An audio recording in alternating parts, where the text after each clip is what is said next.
Times live, तुमच्या विश्वासाचा आवाज। भी जाते विदेश में जाते, ऐसा नहीं कि प्रधानमंत्री कोई प्रेस इंटरव्यूज भी आए हैं, प्रधानमंत्री जी के इंटरव्यूज भी कहीं हुए हैं। अब उन्होंने प्रेस, एक मिनट बात सुनिए मेरी, उनके देख मेरी बात सुनिए, मैं उनकी ओर से यहाँ कोई आश्वासन या मैं कोई बयान नहीं कर सकता हूँ। मैं इतना ही कहना चाहूँगा कि 11 साल की अचीवमेंट एक बहुत बड़ी अचीवमेंट है और उस अचीवमेंट के बारे हम पार्टी के कार्यकर्ता है और पार्टी के द्वारा लोगों तक पहुँचाना हमारा काम है। प्रधानमंत्री उचित टाइम पे उनको जो ठीक लगा करेंगे।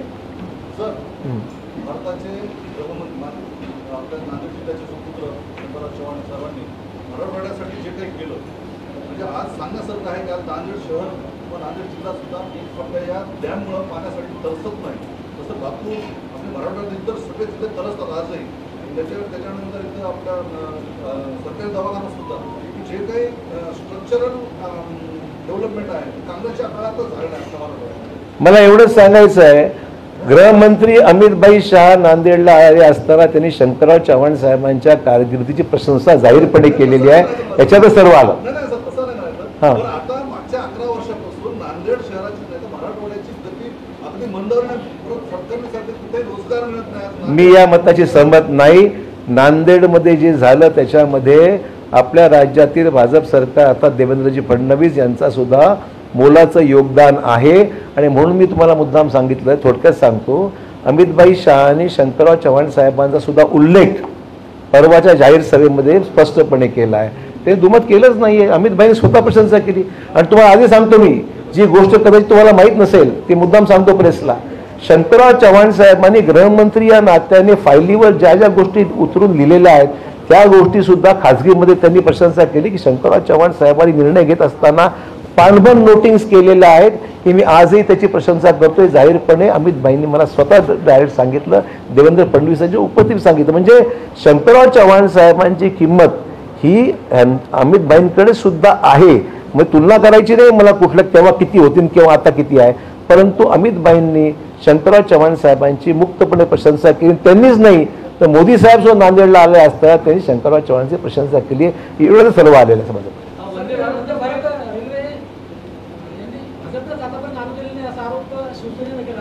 काय काय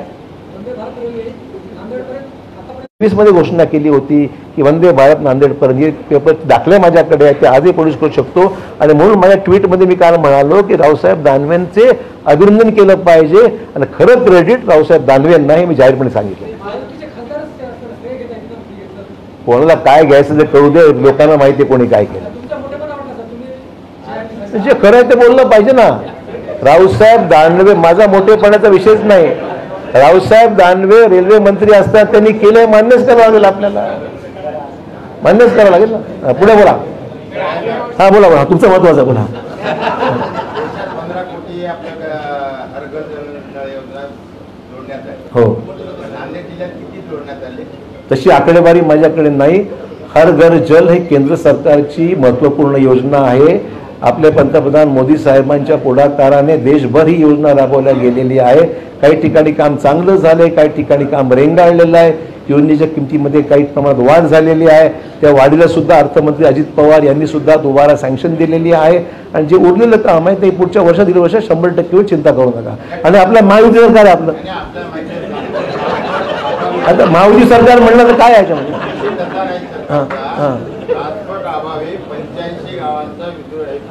असं राहिलं असेल, मी म्हणलो ना उर्वरित जे काही ऐकून किती निधी लागणार?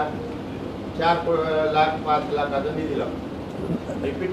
पालकमंत्री साहेब आहेत, हा प्रश्न डीपीडीसीच्या माध्यमातून हे जलजीवन मिशनचं काम 4-5 लाखाचं नाहीये। नाही असं नाहीये। तुम्हाला मी तर रोज विषय घेतो, मला माहिती आहे विषय। जलजीवन मिशन मध्ये आपलं काम आपल्याला पूर्ण करण्याकरता काही निधीची आवश्यकता आहे।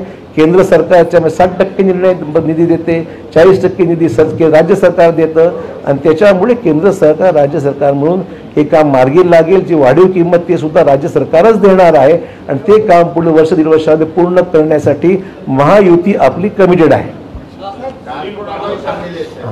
अनुशासन की पार्टी कहे जाने वाली भाजपा में आज कांदिवली में भाजपा के 2 गुटों में आशीष शेलार के सामने झड़प हुई है। इस बारे में क्या कहना चाहिए? वैचारिक मतभेद पार्टी में होते हैं कभी कभी। पार्टी की फॉरेन पॉलिसी हम देखते हैं कहीं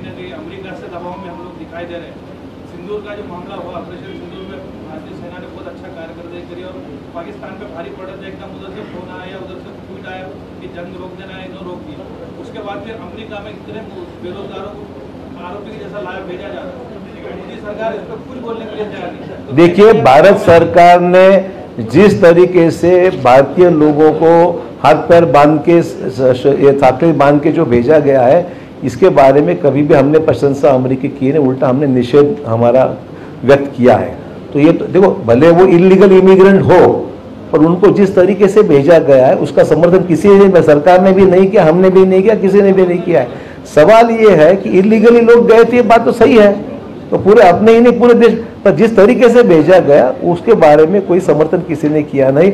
और जो ऑपरेशन सिंदूर जो बीच में स्थगित किया, खत्म नहीं हुआ है। प्रधानमंत्री ने खुद कहा है, हमारे आर्मी चीफ्स ने भी खुद कहा है कि ये खत्म नहीं हुआ है।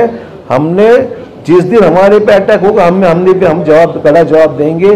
जिस दिन अतिरेकियों के द्वारा होता है, it is a situation of war situation करके इसका हम मुकाबला करेंगे। वॉर हमारा रुका नहीं है, प्रधानमंत्री ने स्पष्ट कहा है।